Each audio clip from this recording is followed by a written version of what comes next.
Hi, I'm Kim Skildum-Reid from Power Sponsorship in Sydney, Australia, and today we're going to be talking about what's the best layout for a sponsorship deck. And I gotta say, I get questions about this all the time, with rights holders obsessing over page count and format, but they're asking the wrong question. And what is the right question? How about what a sponsor wants out of a sponsorship proposal? They want to understand how they can use the opportunity to achieve their objectives with their target markets. So whatever it is that you provide, it must be fully customized to them, their target markets, their objectives, their situation, their competitive situation, all of that. It must include customized, creative leverage ideas, and it needs to have all the information they need to sell it internally. Because here's something I want you to take and internalize as much as you possibly can. Your contact is not who the proposal is for. The proposal is not to sell to that contact. The proposal is for that contact to sell it internally. So it needs to be complete, absolutely complete, and make the entire business case without you and your personal enthusiasm being in the room with it.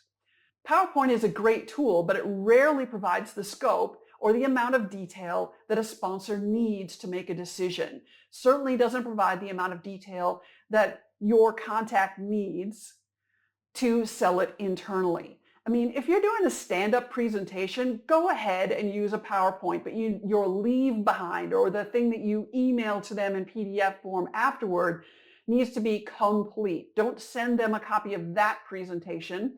Send them something that has all the blanks filled in. All the stuff that you were talking about that wasn't on the screen needs to be in this document that they have to make a decision on afterward.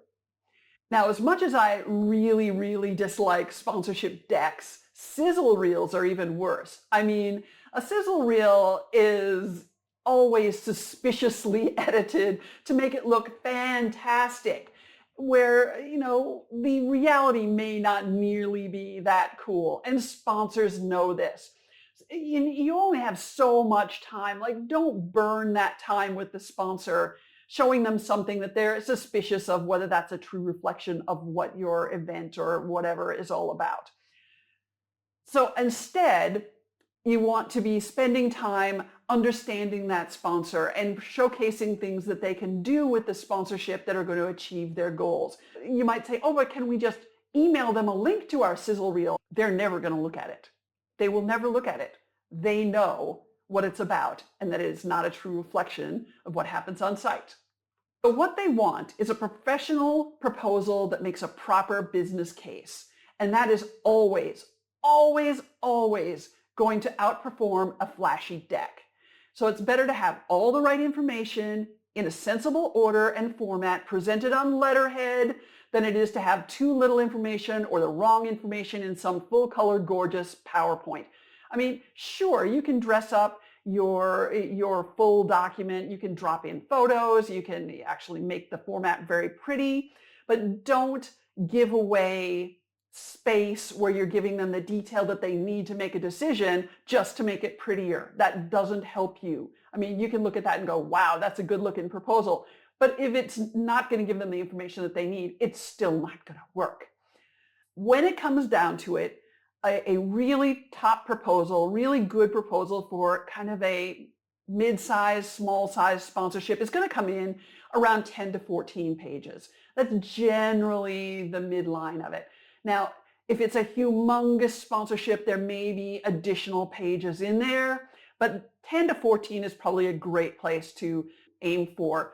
And if it's well presented and the headings are right and it's laid out sensibly, that's fine. That makes it very easy for a sponsor to read and to get to where they want to review it really quickly. So don't assume shorter is better. I've had people saying, oh yeah, but I was told that the proposal can't be any more than 3 pages long. And so what they did was they put the entire 3 pages single-spaced in 8-point type. I mean, you could barely read it. So it was like, man, did this sell anything? And they're like, yeah, no, it didn't sell anything. So, so don't assume shorter is better. I'm going to put a bunch of resources into the video description for you, including a link to my video, Sponsorship Proposal Basics in About 15 minutes, which actually will show you what a proposal should look like. Now, it's not the be all and end all. I mean, it is only 15 minutes long. Actually, it's 16 and a half minutes long, but 15 minutes sounded better. I'm going to put that in there and a couple of other resources for you that will help you to create a proposal that is complete. So just a quick recap, the best layout is all about substance, not flash. I'm not saying you can't make it pretty, but do not make it so pretty that you cut out all the good content that they need to make a decision. So I think what you should do now, my strong suggestion is to audit one of your proposals for relevance and depth. If you're looking at that saying, if I was the brand manager and I was trying to sell this internally, does this give me all the information that I need as the HR manager, sales manager, content manager, et cetera, to make a decision whether to support this proposal? And if you can't 100% say, yes, it does, you need to redo it. So please, please, please like, subscribe, and comment on the worst proposal you've ever seen, and was it a deck? Because I bet it was a deck. All right, if you want more on this subject, there's a link to the related blog in the video description. There are lots more resources for you, templates, blogs, white papers, etc. on my website, powersponsorship.com. And there's links to how you can find me on socials and how you can work with me if that's something you want to consider. So thank you very much for your time, and I'll see you next time.